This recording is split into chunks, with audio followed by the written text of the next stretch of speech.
The story that destroyed Captain America's comic sales. Today, we're looking at one of the most controversial comics of the last decade. Is it as terrible as some claim? Did it ruin a beloved character forever? It may have been a big swing, but was it a miss? This is the Number One Comics Podcast, and today we are talking about Steve Rogers' Captain America.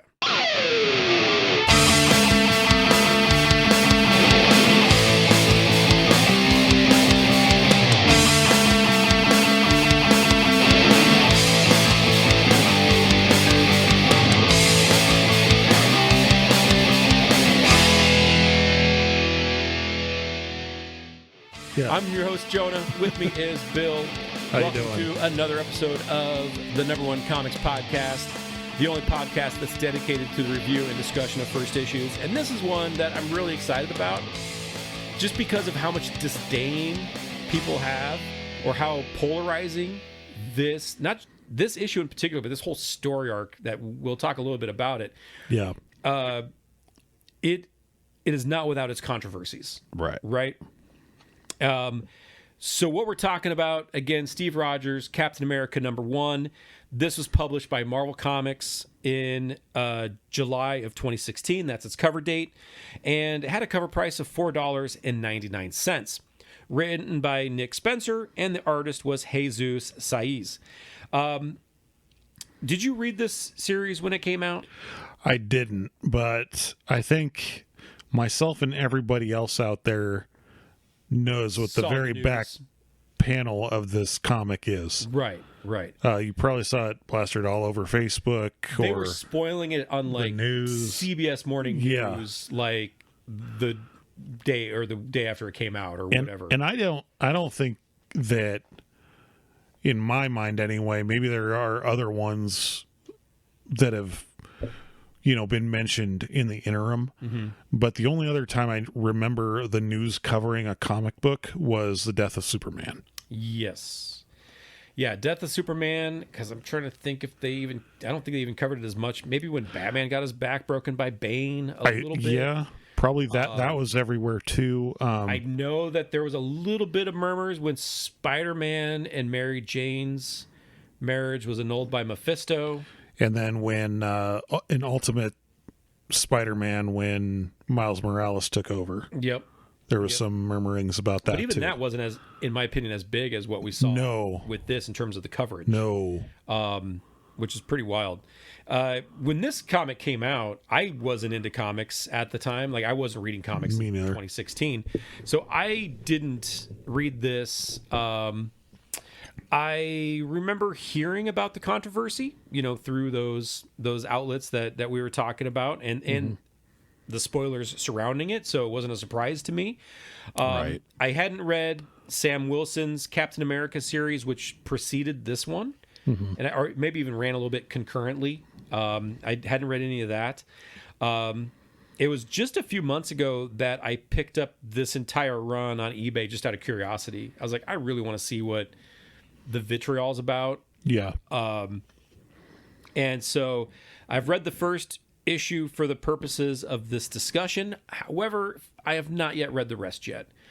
It's on my pile of things to do, but I just haven't had a chance to get to it yet. Right. But I will. A lot going on. Going on in the world right now. I've also not read any of the Secret Empire event that this then led into. Okay. We'll talk a little bit about it, but again, I haven't read any of that. In reading this, I do really want to focus on the issue itself, and really try, or let me rephrase that. When I was reading this, I should say, I really wanted to focus on the issue itself and not focus as much on or be distracted by everyone else's opinions of this book. Yeah. Because everyone out there has an opinion on this book. Exactly. So I was doing my best to take that out of it, or kind of look, isolate it and view this for what it is. Right. Now, because we're talking about the Captain America, I'm not going to go into the history or his backstory. Anyone watching this or listening to this more than likely knows who we're talking about here, right? Right. the character he premiered way back in 1940, so he's been around forever. He's been a prolific part of the Marvel Universe for pretty much all of that time. Yeah.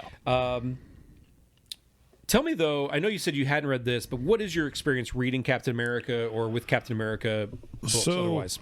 Like I've said before, during the 90s, I read a lot of Marvel. I don't think I ever really sat down and read a Captain America-centric book until the Heroes Reborn storyline with Liefeld, another infamous Captain America, with the ridiculously proportioned, controversial for different reasons. Yeah. But he would always appear in other comics that I read. He appeared in Darkhawk. He teamed up with Spider-Man quite a bit. You'd see him in the crossover comics like the Infinity Saga, those sort of things. Infinity Gauntlet, Infinity War, Infinity Crusade. You'd see him in those. So you always knew who Captain America was. Right. But I never really, I guess, cared too much about the goings on with Captain America. Yeah, I like, very similar to you. I never read an issue, and I still to this day have not read an issue of like old Captain America. I didn't even do the Heroes Reborn Captain America. I think the first Captain America book I read, or collection of Captain America books that I had, was when he was part of the Marvel Knights imprint. And was it Sentinel of Liberty? I can't remember the name of the series, but it was like a 25 issue run of Captain America books. I don't even have it in my collection any longer because I didn't really enjoy it. Because it was very like toned down, which a lot of those Marvel Knights, some of those, not a lot, many of those Marvel Knights books were a little bit more subdued. But I do remember seeing him, as you said, guest appear with other characters in the past. Yeah. Never really paid much attention to him, though. But I think Captain America is one of those characters like Superman. You don't have to necessarily know all of his publication history. You could pick up a book with Superman in it and you'd know he flies, he shoots heat vision out of his eyes, he can see through walls, he's super strong. You know all that. It wasn't until, mid-2000s with like Ed Brubaker's run of Captain America that I started buying those and collecting all of those, and I love that run. Yeah. Even though they did Nomad dirty, as we've talked about in previous episodes. Right. They fucked over Jack Monroe. That was a really good series. Yeah. And that did make me a fan of Captain America, more so than I had ever been before. So yeah, I like Captain America as much as the next guy. He's not my favorite. I definitely gravitate more towards the more obscure characters. But he is very cool, and he's an excellent part of the the MCU. Like, I love Chris Evans as Captain America. He's an awesome character. Yeah. Well, let's get into the issue here itself. So on the cover, as par for the course, comics these days have numerous variant covers. Which that's one of my personal pet peeves of comics nowadays. I don't mind like one or two variant covers, but fucking nine or 10 of them. Like, get out of here with that. This particular cover features Captain America, Falcon Cap, Sharon Carter, and Bucky kind of running right towards us.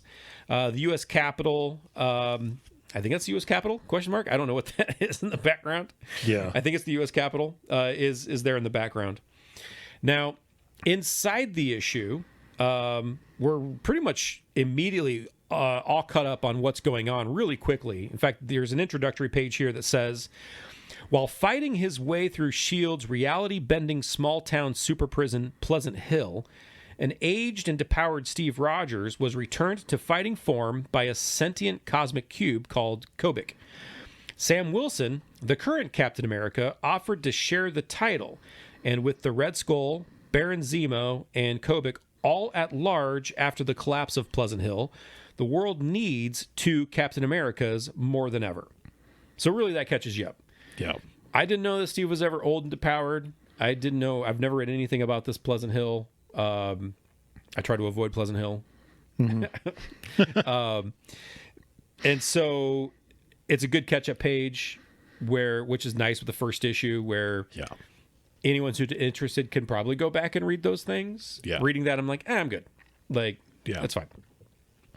All right, so our story opens on the Lower East Side of New York back in 1926. Joseph and Sarah Rogers and their son Steve are walking home. An argument breaks out between the two, which quickly escalates into a physical attack when Sarah tastes the back of her husband's pimp hand. Before it can escalate any further, a woman steps out of the shadows, intervening. The woman is not about to let the intoxicated Joseph lay his hands on Sarah or herself, and she tosses him to the ground. Joseph gets back up and runs off towards home. The woman says she'll take care of his family in the meantime. The woman introduces herself to Sarah and a young Steve as Elisa Sinclair. We then cut to today. Steve smashes through the window on a train. His girlfriend, Sharon Carter, is leading the operation from a SHIELD control center. According to Sharon, a group of Hydra operatives hijacked this train, intent on taking the train to Penn Station and then detonating an explosive device. Hackers had disabled the train's network, so they can't stop it remotely. Now, Rick Jones, he's evidently a hacker now, which I didn't realize that he had that ability or knowledge. He is trying to gain access in this control room. He's trying to regain access to the train's network. On board the train, Cap is battling an entire car full of dudes. He's trying to get to the control room of the train where the bomb is. And the bomb is actually a guy named Robbie Tomlin. Over a few pages, we're quickly treated to the backstory, which consisted of bad decisions, bad friends in prison, a star-crossed love, an attempt at rehabilitation, and an introduction to a revolutionary movement led by the Red Skull. He looks like someone that you would trust regardless of the message, right? The meeting with the Red Skull is really Robbie's introduction into Hydra. Now, the perks of joining up with Hydra include a cool Spectre logo tattoo, watching some random guy get beat to death because he was a minority, and getting to go kamikaze on a train with a bomb strapped to him. On the train, Cap continues to fight his way through the bad guys. He asks Sharon about the Hydra operatives at the staging site, which Sharon, I have to say, she's old and hard to look at in this issue. Sharon tells him that it's being handled by D-list characters, which are Patriot themed at that, Jack Flag and Free Spirit. Captain America has taken out the entire room. Rick Jones was able to regain control of the train. He decouples the engine car, rerouting it away from the station. He then tells Cap to get out of there and, to get free, but not everybody's free yet. Cap wants to try and save Robbie as well. So he leaps onto the engine car and confronts Robbie.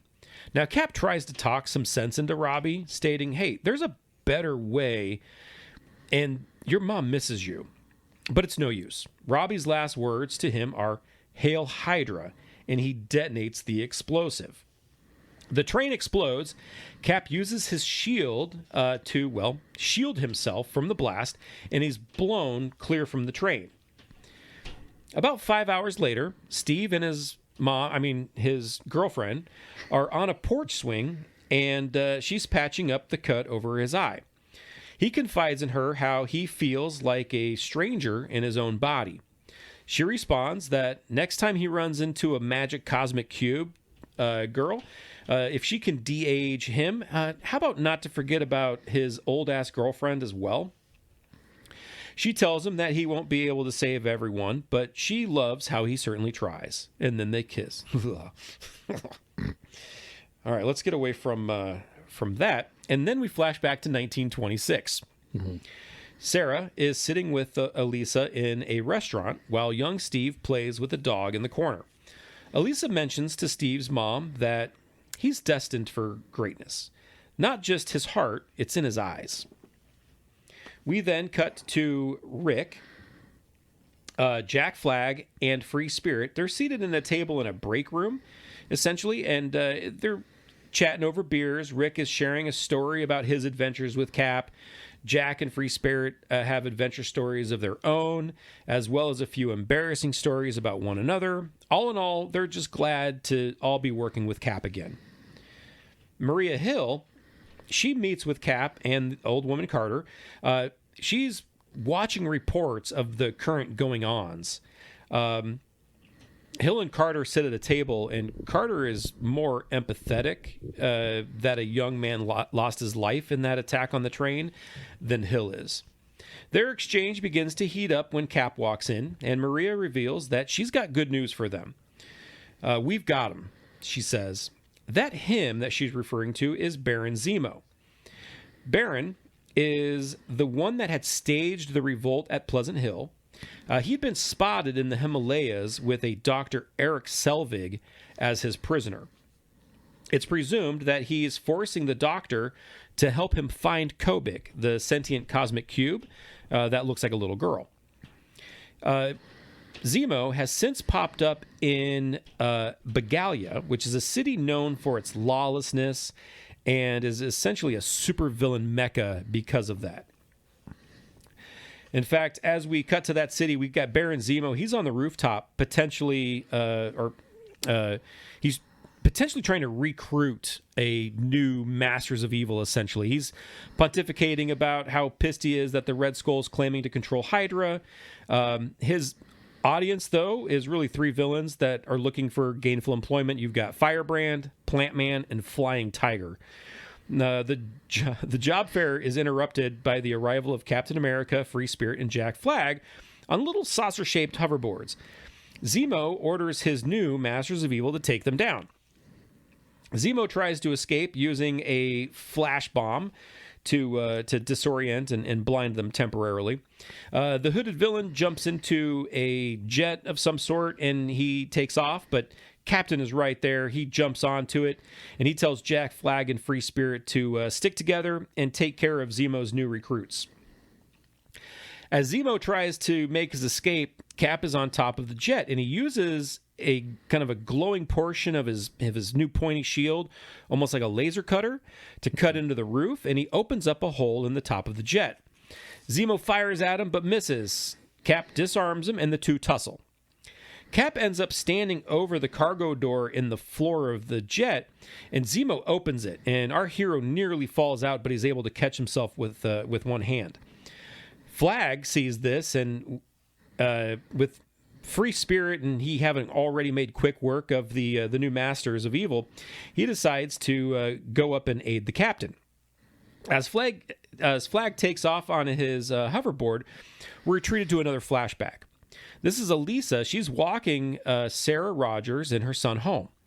Elisa comments on the crime and the sickness and poverty that's taking over the city. And Elisa assures Sarah not to lose hope and that her son, Steve, will be strong enough for both of them one day. Now we're back on the jet. Zemo draws his sword as Cap clings for dear life. Zemo is completely unaware that Jack Flag has snuck behind him. Flag knocks Zemo out with a single punch. He then helps Cap back into the jet. Jack is ecstatic that they found Dr. Selvig, who was on that jet, and he's tied up, but Captain's not as enthused. In fact, Captain America apologizes to Jack. He places a hand on his shoulder. We then quickly flash back again. This time it's to Elsa and Sarah and the young Steve. Now, before Sarah and Steve head inside her home, Elisa tells Sarah about a sort of civic league that she belongs to and that they're looking for new members. Elisa describes what they do, and Sarah, she's unsure. Elisa tells her to think on it and leaves her one of their pamphlets. It's an invite to the secret meeting of the New York chapter of the Hydra Society. On the jet, Jack Flag has zero time to react to Captain America throwing him out of the cargo door, and he falls to the city below. The last we see of him is his shocked and terrified face as he plummets downwards. The last thing we see in this issue, period, is Captain America standing next to Dr. Selvig, and he says to him, Hail Hydra. Bill, what are your thoughts on this? You know, I don't know about the rest of the run on this, but if I was somebody new to comics who wanted to get into reading Captain America, I think this would be a good jumping off point. There are some things I'm not terribly fond of, like his shield. Yeah, it is very different. I'm It's at least it's not an energy shield yeah. that we had in the mid 90s. Like Yeah. I remember that garbage. So Yeah. this is one step above that. And I think it's because Sam has the regular actual shield. So Yeah. he's got kind of this, which almost looks like the shield that like Battlestar had, Yeah. or the one from the Young Avengers. Was it Patriots? Yeah, I think so. So anyway, But I mean, I know Captain America, if you know anything about his original run back in the 40s, he did have a shield that was very similar in shape to this one Right. before he got the right. frisbee, basically. Yep. I do like the flashbacks intertwined in this, especially like kind of at the beginning, gives you the backstory of what happened in Pleasant Hill. You kind of get caught up to speed on it. Yeah, I mean, I thought it was decently written. I probably would read more of it, Yeah. not knowing anything about what happens from here on Right. out. I can certainly see reading this why it created a stir in like pop culture Yeah, circuit, right? Because Captain America is that very 'Cause- patriotic, conservative. He downright does Infallible. a 180 in this, which I'm sure no one saw coming, Right. which is why it created such a stink. I wished I'd been there at the time to read this with no knowledge of knowing ultimately how this would pan out. Because I kind of have the benefit of hindsight, right? Where I know how the story ends. I know how the event unfolded. But I would have loved to have read this without knowing anything else that was yet to come. Yeah. Because I would have been crawling up the walls in anticipation for the next issue. Yeah. Right? Exactly. Like I'm a lot more nonchalant about, oh yeah, I'll read the rest of this series in due time because I already know how it all ends, right? But if I didn't, I would have been itching for more. And that's Yeah. probably one of the best compliments that I can give any monthly serialized comic, especially a first issue. Yeah. Does it leave me wanting to see what happens next? Yeah. You know, we talked last week about Nightman, and really its biggest fault was it didn't Yeah. leave us wanting more, right? We're like, oh, it was a good issue, but do we need to read the rest of the series? Yeah. Maybe not. This, you really, really want to know what happens next. And so you're like, "Ugh," right? Yeah. That's what I love about this issue, and that's what I think makes this a good first issue. Well, yeah. I mean, he basically takes one of his proteges or sidekicks or whatever you want to call him and just chucks him out of a plane and is like, Dude, yeah, I want to talk Hail a little bit Hydra. about that because Jack Flag, let me just say, between Jack Monroe and Jack Flag, it does not pay to be a sidekick of Captain America. You will get boned. yeah. Yeah, I want to break down a little bit about like what I liked and what I didn't like because it's Okay. not perfect by any means. Right? Yeah. No. I really liked the pacing. And as you said, the intertwining, the back and forth between current day and the flashbacks was really well done. And it was done in such a way that it ramped up the tension. Yeah. And it was like, each scene, or I guess the end scene was as shocking as it wasn't so far out of left field because it's building up to that with Yeah. every flashback. Yeah. And I love that. Yeah. I also loved how it was overlaid with like Cap's narration. That was really well done. The action sequences, though brief, they were very well choreographed. And really, I thought the dialogue was really good. I love especially like the back and forth between Hill and Carter. And I've always liked Maria Hill as a character. Like she's one of my favorite kind of like non-superhero characters in the Marvel universe. Yeah. And the dialogue between like Jack and Rick and Free Spirit reminiscing of the good old days. That was really well done. Yeah. I do want to address Sharon Carter. I feel like I was maybe being a little unfair to her when I was going through the synopsis. Because she's old balls.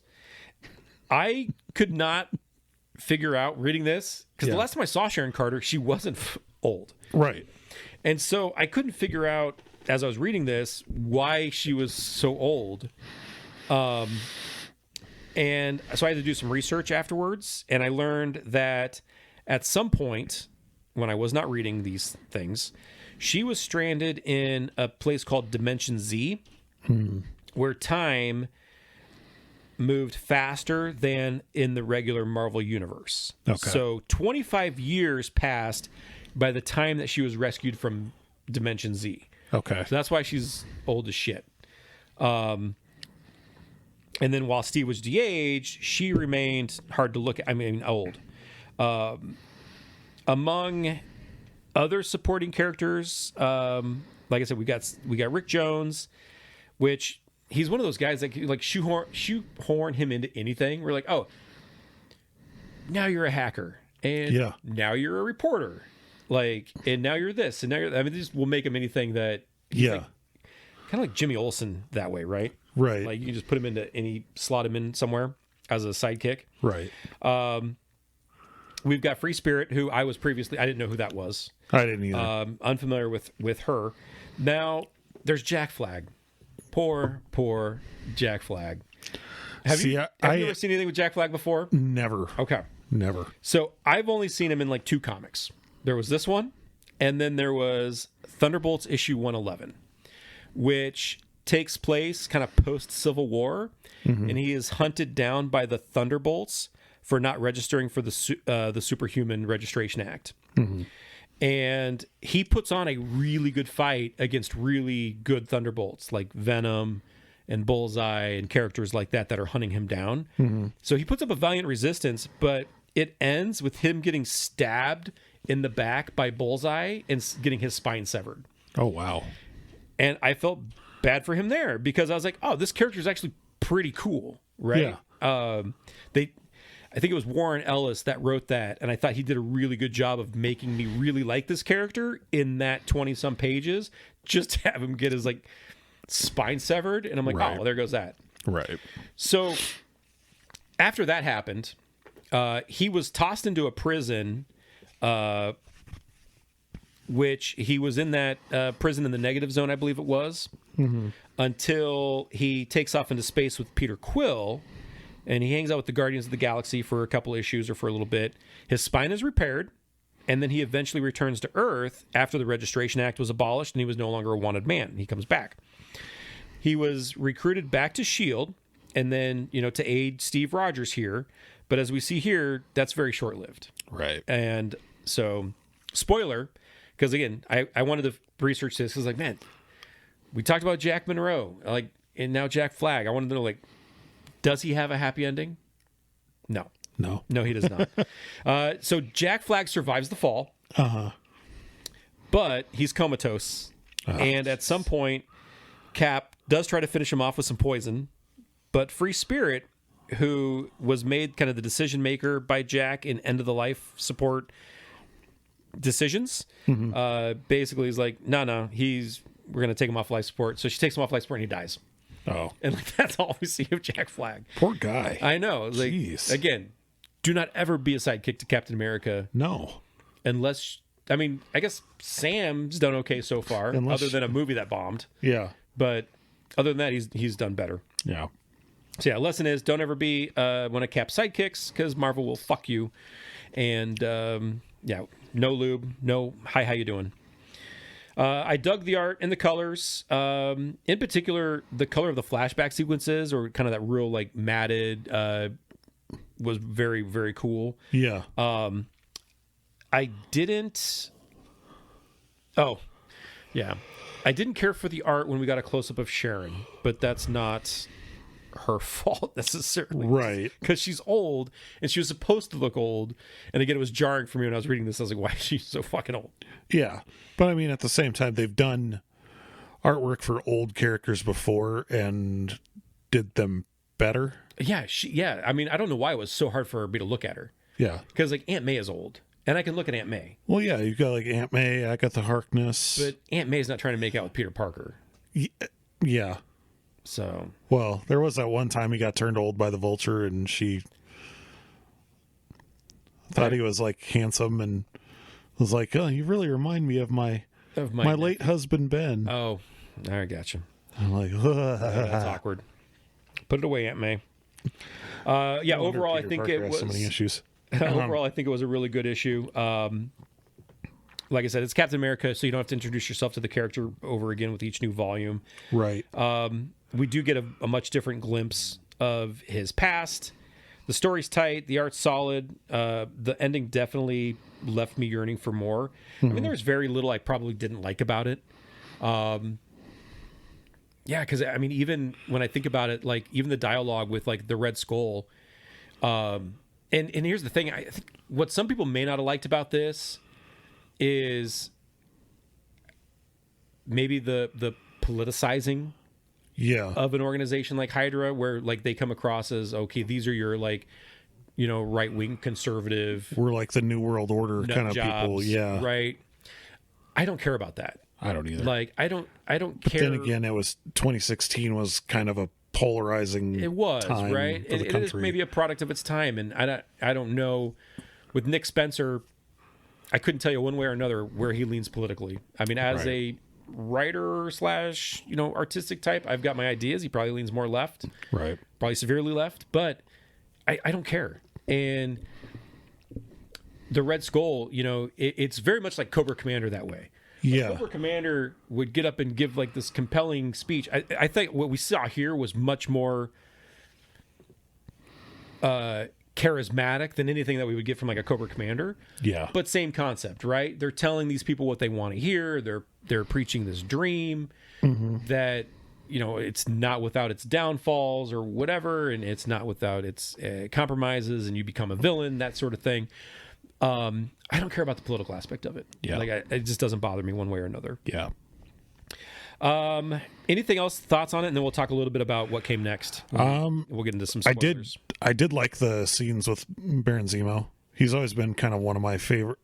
It's not one of those characters I know a lot about, but I always like when he shows up. Yeah, I thought it was funny too, because I think he's expecting like this big draw that he's putting together new Masters of Evil. I mean, it's Baron Zemo. I mean, he was the founder of the Thunderbolts, right? Yeah. Like, I mean, he was a big character for a time, and he's been a villain forever. And I loved that he just gets these like 3 D-listers, 2 of whom I've never heard of. Right. Like, I think Flying Tiger was the only one I even recognized. I had to like look up who the other 2 even were. Yeah. And they didn't even want to be there. They're like, one of them just like gives up instantly, where he's like, I'm not even part of this. Yeah. It's like, nope, I'm out. I'm good. I think that might have been Plant Man. Like, Yeah. But yeah, that was good stuff. All right, so in terms of what came next, and there are going to be some spoilers ahead, so if you haven't read this, you want to check it out on your own, you know, now's a good time to hop off.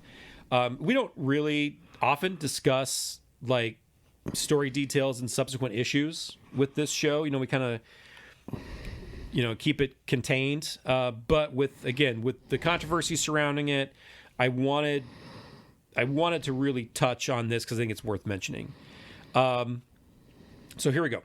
This quote unquote Hydra Cap, which we're already seeing images of Hydra Cap being in Secret Wars or the new Doomsday, like one of the new Avengers Doomsday. movies. So there's already rumors of Chris Evans coming back as this version of Cap.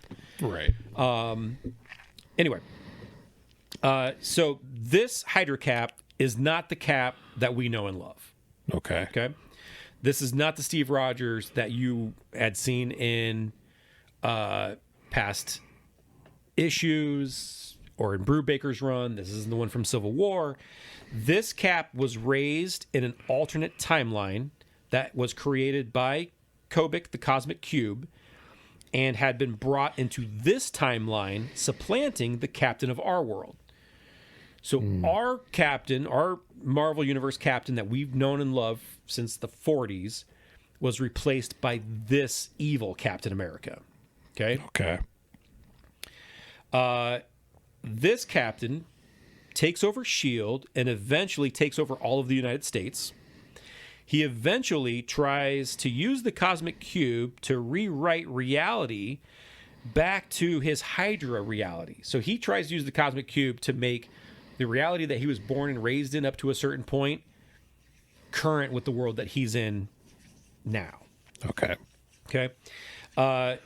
Kobik instead brings back the original Steve Rogers back into our reality, and then the two Caps fight, with Hydra Cap ultimately being defeated. Okay. I imagine that was Nick Spencer's plan from the beginning. Right. I don't think there was ever an intention, and I think this is what a lot of the readers who were super mad. I mean, there was a convention where there was a panel, and there was like a vet that stood up and was like, "I'm embarrassed to be, an American," or whatever. I mean, he was like, wow, blasting the creative team and the editors at Marvel for even allowing something like this to take place. Well, I can see that, because it's like whenever you take a long established character and you flip it, yeah, so dramatically. But then again, it's Marvel. Well, and I think what maybe had people because I think you could tell anybody and be like, hey, keep in mind, Marvel, as much as they're telling stories, they're marketing, right? Right. As much changes, more remains the same. Well, yeah. But I think what had people a little nervous is we already had a Sam Wilson become Captain America, and he relatively popular Captain America within the comic book. I mean, he can't carry a movie, but he was a relatively popular Captain America in the comic books. Uh-huh.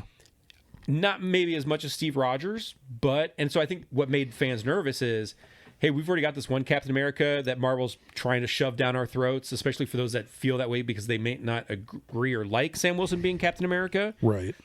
I actually thought Bucky Barnes was a better Captain America. Yeah. And so maybe they thought that because of that, they're going to just totally screw Steve Rogers as a character. This character that we've loved forever is done. I don't ever think that was a plan. I think that it was always going to be the plan that in comic books, hey, this isn't the guy that you've been rooting for forever. This is somebody different. This is what happened. And they kind of explain it. And how many times have they done, like, it's an alternate reality version of this character, or they're being brainwashed, or they were replaced by a scroll, right? Or Hal Jordan became Parallax, exactly, and wiped out an entire city. Dies, becomes the Spectre for a time, and then actually comes back as Hal Jordan again. Again, the more that those things change, the more they stay the same. It's cyclical, right? Yeah. There's always a point where they get to where it's like, okay, now let's reset the status quo. Right. Yep. So and that's exactly what happened here. So this series ran for 19 issues, and it led directly into an event called Secret Empire, where a lot of what I previously stated, that's kind of where all of that happened, was within Secret Empire. Okay. I have not read, like I said, I've not read the rest of the series yet. I've not read Secret Empire yet. You can find any number of videos out there where people are like, it's the worst thing ever. There's a couple I found where they're like, it's actually pretty good. Yeah. I will check it out for myself. I will probably buy the trade of Secret Empire and just read it, even though, again, I know all of what's happened at this point from just doing the research for this. But I'll still check it out. And it's probably not as bad as most people say it was. Yeah. I mean, providing Nick Spencer's writing actually holds up, because if the rest of the series and if Secret Empire is anything like what we get in this book, I think I would enjoy it. Oh, yeah. Now, in 2018, Marvel had their Fresh Start relaunch, which that included a new Captain America #1 with Steve Rogers, and that was by a Ta-Nehisi Coates. That series ran for 30 issues. I didn't read it. Mm-hmm. Another volume of Captain America by J. Michael Straczynski ran from September 23 to December 24. I've not read that either. I have a feeling, just based on what research I've done, sales for those Captain America books were not as good following people shitting all over this one. Yeah. People hated this for whatever reason and did not even go back to the character, which I think is sad and unfortunate. Yeah. There is a new volume that's expected in July by Chip Zdarsky, who he's a very talented writer. I think that that may be better. Hopefully it's better or more well received, or more people are willing to give it a chance. Yeah. I'm interested to see if Marvel can salvage, one of their most recognizable heroes this time around. Because those other attempts, I hadn't read them, but didn't sound like they were very good either, unfortunately. Yeah, so like I said, this book in Secret Empire, it effectively ruined Steve Rogers in the eyes of a lot of fans, sadly. It's interesting to me how this first issue, which made everyone go like, holy shit, is the beginning of what I would argue, like I said, is Marvel's most controversial story arc. And, yeah, I mean, people say like it lit their beloved character on fire and burned it to the ground. And they hated everything about it. There's no middle ground, it seems. Yeah. I liked it. I'm on the other end of the spectrum. Well, and I think I liked this. That's just the importance of, and even if we say that on this show, even if we say that a comic's horrible, go read it for yourself. Yeah. Form your own opinion on it. Don't. Yeah, I'm gonna ultimately withhold judgment on the whole thing until I've had a chance to read all of it. Including Secret Empire, but just based on this first issue, I might be in the minority of being like, no, this was actually pretty good. I think it was. This is an excellent first issue. Not being a Captain America, fanboy or whatever, I'd read the next issue. There's, my final thoughts. There are so many first issues that we've talked about that have left me being like, I really want to see what happens next. Like, I gotta see what happens next. And this is one of the few that's done that we've talked about. Absolutely. So, yeah, check it out. Form your own opinions. If you have read it, if you read the series, you love it, you hate it, let us know in the comments. Like, subscribe, reshare. Yeah. Follow us on Facebook at the Number One Comics Podcast. We're part of the Field of Geeks network, so if you're looking us up on iTunes or on YouTube, just look up Field of Geeks. You'll find us. And, special thanks to everyone at the Field of Geeks network for helping to make this episode happen.